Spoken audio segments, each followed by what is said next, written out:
Ayan po yung ating mga baka guys, tingnan nyo. So dito po tayo nagbabantay. Bali sa PCA po itong niyugan na to guys. Yan po yung ating mga alagang baka.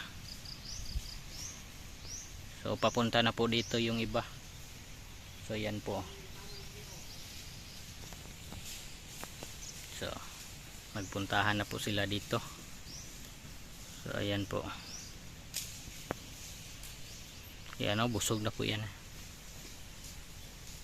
At saka yan ang laki din yan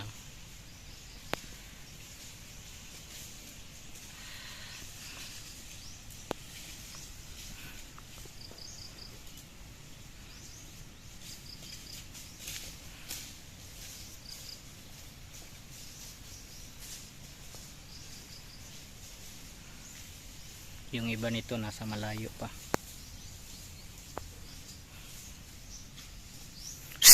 Blik blik.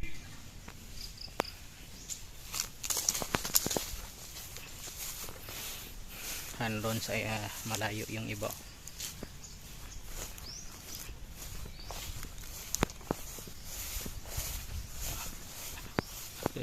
Dito po yung binabantayan natin dito kasi papasok dito yung ating mga alagang baka. So mayroon po yung seedling ng niyog.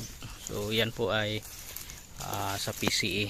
So pag na-damage po yan ay sigurado magbabayad po tayo. Kaya kinakailangan bantayan natin.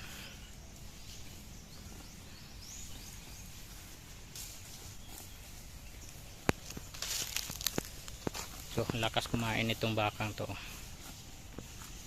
Ayan.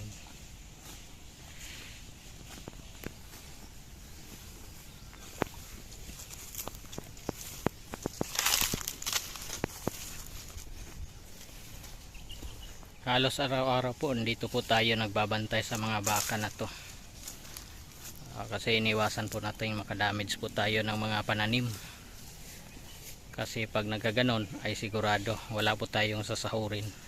Tayo po ang magbabayad niyan. Kaltas po sa sahod.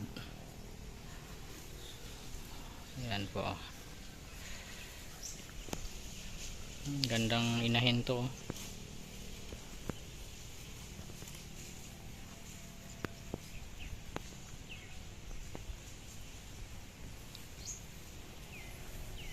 Doon na sa malayo yung iba. Andun. Tingnan natin So yan po sila